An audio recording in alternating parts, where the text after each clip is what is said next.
I feel like I should start by telling everyone that I am, in fact, right-handed, so please just take it easy on me today. So what I wanted to talk about was the consumer journey, and as I talk through the changes in the evolution of the consumer journey, I'd like everybody to sit in the audience to really think about how you have influenced a brand, how you, through social media or some other kind of communication, has influenced a brand. Okay, so kind of keep that in the back of your head as we move through this presentation. So first, as we talked about a little bit ago, is communication used to be one way.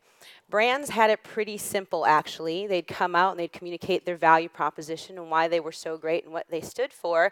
And consumers really took that information in and made a lot of judgment calls on dealing with brands or companies by those messages. Word of mouth existed, it wasn't formalized, and it was neighbor to friend, or much more a smaller population, right? Not formalized communication.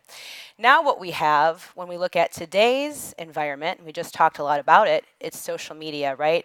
It's information instantaneously, and there is so much of it. For a consumer, sometimes it can become overwhelming. But consumers have a lot of power in this ecosystem, right?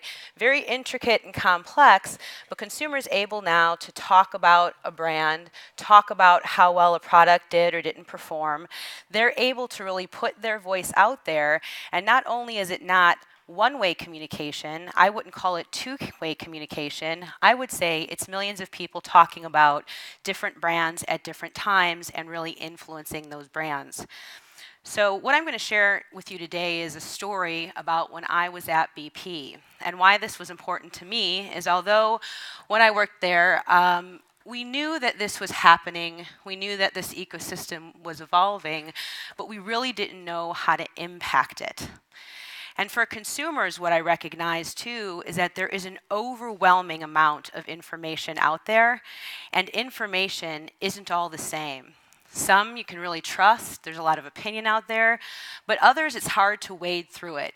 And depending on what decisions you're making with the information that you're seeking, it can be very, very tricky. Okay?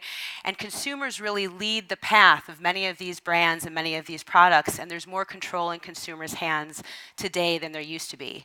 Now, as a consumer myself, I like that. I like being able to have my voice heard with a brand or a product. I like to be able to influence things. I like the fact there's way more transparency than there ever used to be. As a brand, it becomes much more complicated to build brand advocacy and to engage in this ecosystem to where you can truly build folks who are in a two-way dialogue with you. You guys are talking to brands all the times and lots of information is coming in. So how do brands really help to build that advocacy in this new world? The one thing that was clear to me through my time at BP is that consumers have a lot of influence, more influence than they ever had on brands and businesses today. And in a lot of ways that's great because it keeps brands honest about kind of how they're working with their consumers and with their stakeholders. But in many ways, too, brands are struggling and we're all challenged by really ensuring that we're building that advocacy with our consumer base.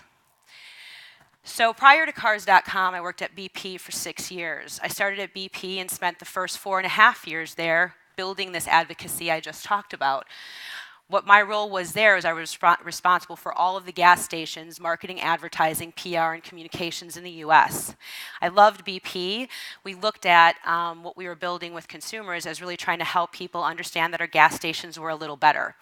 We were humble, had some humility. We weren't trying to solve, world hunger or world peace. But what we were trying to do was just get our value proposition out there to consumers. And for 4.5 years, we thought we were doing a great job. We had a lot of advertising go out. And then what happened was on April 20th, 2010, the Deepwater Horizon caught fire and the oil spill began. And at that moment, for the first time in my career, when I thought that we had a good handle on how to talk and really build relationships with consumers, we lost complete control of our brand. Not only did we lose control of our brand, we recognized that as long as that oil spill continued and it wasn't capped, and we were hoping it would be capped sooner versus later, as long as we were perceived to be, in fact, the problem, and the problem rested all within BP, there was nothing that we can do to actually communicate with consumers to share any of the information of what was really happening clear up some of the misinformation was out there.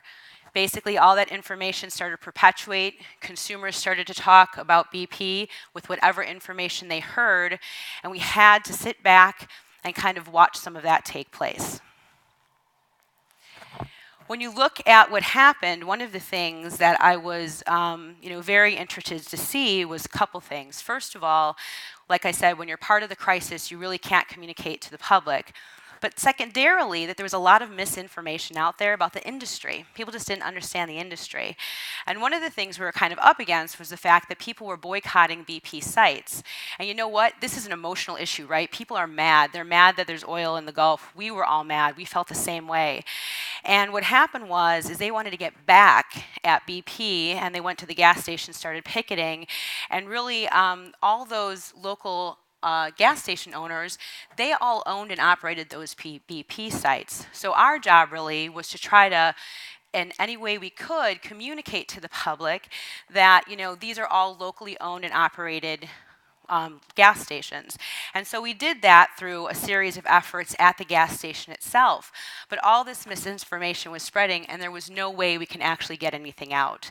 And the oil spill itself was highly technical, so it was very difficult to actually help any of that information be modified because it was so difficult to talk to the public about.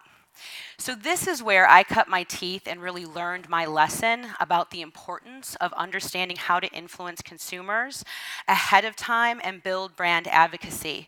Because it's very, very challenging for brands to operate in a consumer journey that actually now is much more complex. Not only are all the channels complicated, but there are also many different phases in how consumers look at a brand, how they interact with us. And the fault of BP was we really needed to do a better job to get in front of some of this stuff and really build those advocates up front.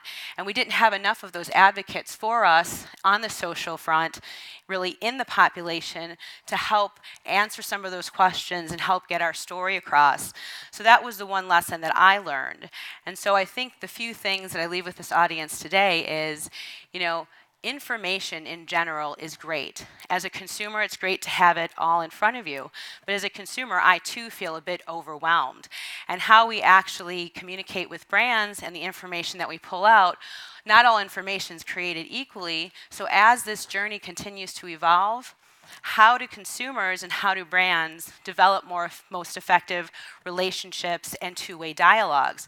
It's going to get more challenging. I know as marketers, we try to really figure out the best way to do this with so many channels, and it's a huge opportunity for us too. We want to make sure that we can break through and have a two-way dialogue and really build brand advocacy.